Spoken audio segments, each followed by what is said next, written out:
오늘 저는 대통령, 여당 대표와 함께 오찬 회동을 갖습니다.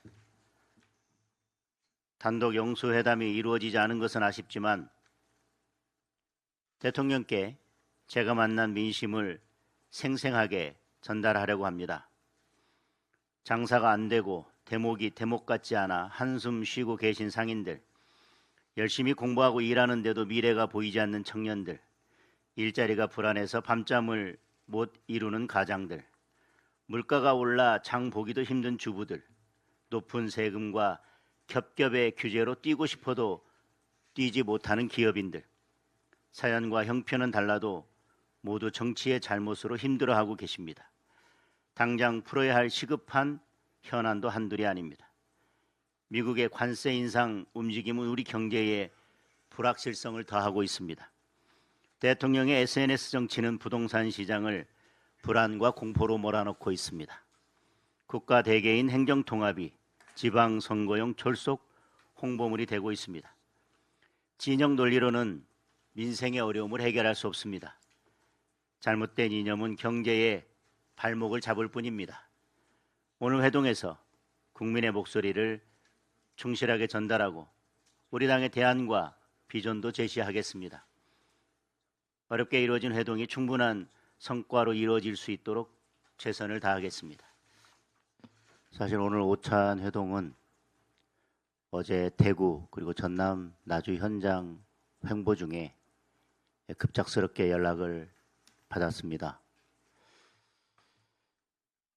우리 여러 최고위원님이 말씀하신 것처럼 시기상으로나 여러 가지 면을 봤을 때 부부싸움하고 둘이 화해하겠다고 옆집 아저씨 불러놓는 꼴이라는 것을 충분히 알고 있었습니다. 그럼에도 불구하고 어제 현장에서 만난 시민들께서 저한테 하셨던 말씀, 차라리 명절이 오지 않았으면 좋겠습니다.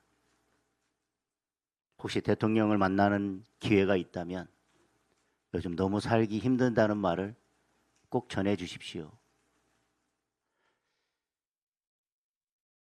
그 말씀이 제게 무겁게 남아 있어서 오찬 회동에서 그런 목소리를 전해야 되겠다는 마음으로 오찬 회동에 응했습니다. 그런데 그 이후에 법사위에서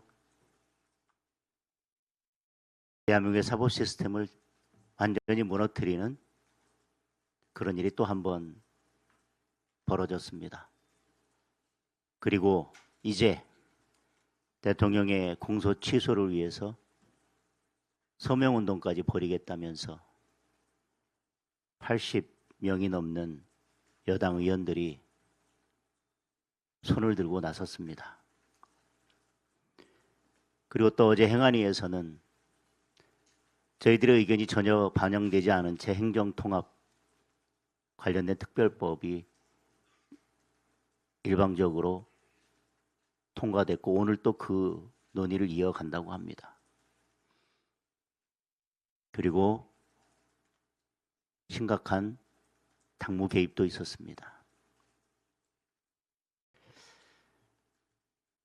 어제 오찬회동을 수락한 이후에 벌어진 많은 일들을 간밤에 또 고민하고 또 고민해 봤습니다. 이 회동이 어떤 의미가 있는 것인지.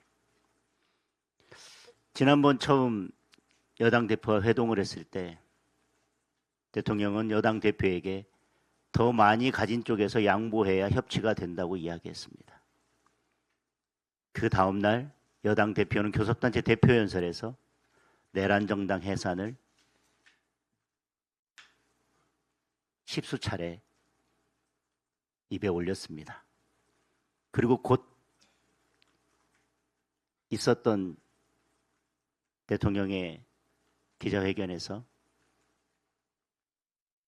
기자간담회에서 내란전담 재판부가 왜 위헌이냐는 발언을 대통령이 직접 했습니다.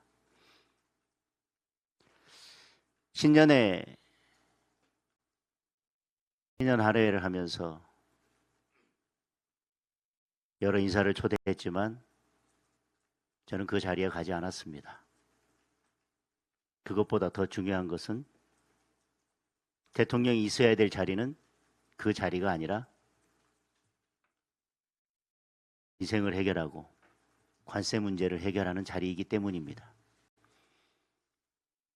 얼마 전 각 당의 대표를 불러서 또 오찬을 했습니다. 그런데 그 전날 종합특검법을 상정하고 그래서 필리버스터를 하고 저는 그날로 단식에 돌입했습니다.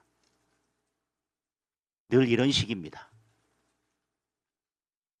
어제 오찬 회동을 제안해 놓고 간밤에 대한민국 사법 시스템을 무너뜨리는 법안들을 유유히 아무렇지도 않게 통과시켰습니다.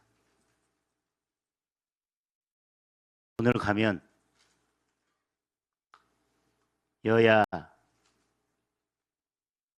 협치를 위해서 무슨 반찬을 내놓았고 쌀에 무슨 잡곡을 섞었고 그런 것들로 오늘 뉴스를 다 덮으려 할 겁니다. 대한민국의 사법 시스템이 무너져 내리는 소리를 덮기 위해서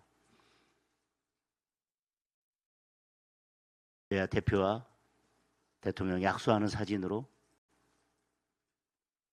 그 모든 것을 덮으려 할 것입니다. 그 의도를 충분히 알지만 저는 오늘 제구에 올 때까지 아까 제가 공개 발언에서 말씀드린 것처럼